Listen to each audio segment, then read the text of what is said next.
Present continuous tense. आइए आज हम प्रेजेंट कंटीन्यूअस टेंस के बारे में जानते हैं। सबसे पहले जब हम किसी चीज़ के बारे में पढ़ते हैं तो हम उसकी पहचान जानते हैं। तो मैं बात करूंगा पहचान की। प्रेजेंट कंटीन्यूअस टेंस का रिकॉग्नाइजेशन क्या होता है? रिकॉग्नाइजेशन मीन्स पहचान। हम लिख सकते हैं कि जिन हिंदी वाक्यों के अंत में, हमने आपको बताया कि जिन हिंदी वाक्यों के अंत में रहा है, रहा, रही है और रहे हैं, यदि ये शब्द आ जाए, ये शब्द आते हैं, तो आप समझ जाएंगे कि ये जो टेंस है हमारे, ये जो हमारा सेंटेंस होगा वो प्रेजेंट कंटीन्यूअस टेंस का होगा।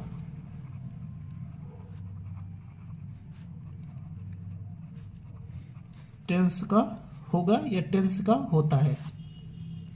दूसरी स्टेप की मैं बात करूंगा, हेल्पिंग वर्ब की बात करूं तो हेल्पिंग वर्ब की हम बात करें तो यहां पर सिर्फ 3 helping verbs present continuous tense में होते हैं। पहला होता है इज, दूसरा होता है एम और तीसरा होता है आर। कैसे आप पहचानेंगे कि इसका यूज कहां पे होगा, कैसे पहचानेंगे आप एम का यूज कहां पे होगा, कैसे पहचानेंगे आप आर का यूज कहां पे होगा?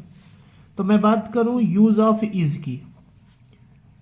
इज का यूज ऑफ कहां पर करेंगे? Use of is. सिंपल सी बात, हम जानते हैं कि इज का यूज होता है ही, शी, इट या किसी का नेम आ जाए या कोई हमारा सिंगुलर नंबर आ जाता है तो हम जान जाते हैं कि यहां पर हमारा इज का यूज होने वाला है। यूज ऑफ एम, एम का यूज कहां पे होता है? ओनली फॉर आई के साथ। अब यूज ऑफ आर, आर का यूज कहां पे होता है? यू, वी, दे और यू, वी, दे और प्लूरल नंबर के साथ। प्लूरल नंबर के साथ हम किसका? आर का यूज करेंगे। तो सिंपल सी मैंने बात आपको बताई, आपकी जो हेल्पिंग वर्ब होती है इज, एम, आर होती है, इसका use he, she, it, name singular number के साथ होगा। एम का यूज ओनली फॉर आई के साथ होगा। आर का यूज यू, वी, दे और कोई प्लूरल नंबर के साथ होगा। आगे बात करूं मैं नेक्स्ट स्टेप की, तो वर्ब की फॉर्म। अब हमारे पास आती है बात वर्ब की फॉर्म की। तो हम जानते हैं कि कंटीन्यूअस है तो जितने भी कंटीन्यूअस होते हैं, चाहे वो प्रेजेंट के साथ हो, चाहे वो पास्ट के साथ हो, चाहे वो फ्यूचर के साथ हो या परफेक्ट के साथ हो, सब में फर्स्ट फॉर्म के साथ पर आप आईएनजी का यूज जरूर से जरूर करेंगे। अब मैं बात करूं इनके रूल्स की, तो आपने जब पिछले चैप्टर्स में आपने जब सेंटेंस पढ़ा होगा तो there are 5 types of sentences, जिनमें से आप सबसे पहले सेंटेंस पढ़ते हैं असर्टिव सेंटेंस, जिसे असर्टिव सेंटेंस को हम दूसरी लैंग्वेज में सिंपल सेंटेंस भी कहते हैं और अफर्मेटिव सेंटेंस भी कहते हैं। इनके 3 नाम होते हैं, 3 नेम्स होते हैं। नंबर 1 असर्टिव, दूसरा simple sentence and affirmative sentence. कैसे हम इसको सॉल्व करते हैं? सबसे पहले किसी भी सेंटेंस को यदि आपको बनाना है तो सबसे पहले आपको सब्जेक्ट खोजना पड़ेगा। सब्जेक्ट के अकॉर्डिंग आप हेल्पिंग वर्ब का यूज करेंगे।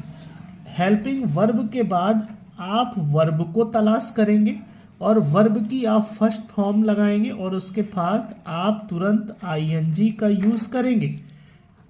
वर्ब की फर्स्ट फॉर्म प्लस आईएनजी के साथ फिर आप ऑब्जेक्ट का पता लगाएंगे और ऑब्जेक्ट के बाद तुरंत आप अदर वर्ड का भी यूज करेंगे। जैसे मैं बात करूं, फॉर एग्जांपल में मैं आपको समझा दूं, जैसे हमने कहा राम खाना खा रहा है। अब हमने कहा राम खाना खा रहा है, तो सब्जेक्ट का पता लगाने के लिए मैंने सबसे सरल तरीका आपको बताया। आप सबसे पहले सेंटेंस को आप छुपा लीजिए, आप पहले वाक्य को आप शब्द का छुपाइए।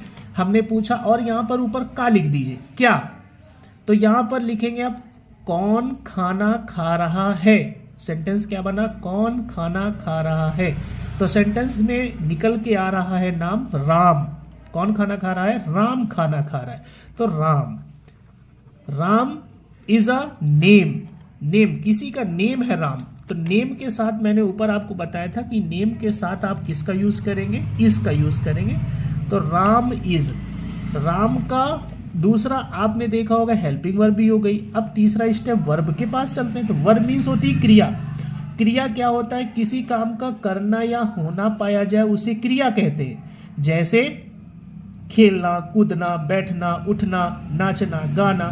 तो यहां पर उसका खाना, खाना उसकी एक क्रिया है। तो ईट, ईट फर्स्ट फॉर्म और आईएनजी लगा देंगे तो ईटिंग।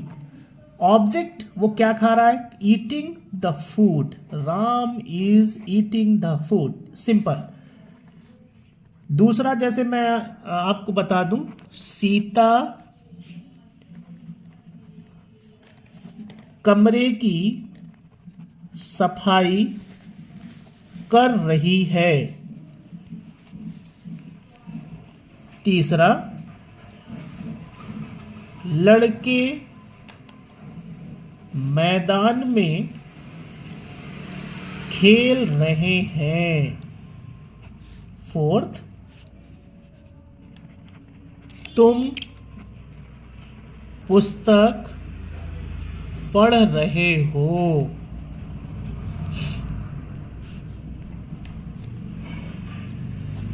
बच्चा रो रहा है। 6 नंबर,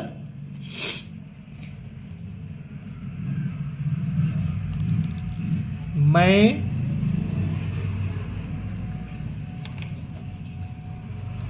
कपड़े धुल रहा हूं। इन्हीं सभी सेंटेंस को आप आराम से सावधानी पूर्वक रूल्स को ध्यान में रखते हुए सॉल्व करेंगे और सॉल्व करके अपने व्हाट्सएप ग्रुप पर भेजेंगे। बहुत बहुत धन्यवाद। Thank you so much.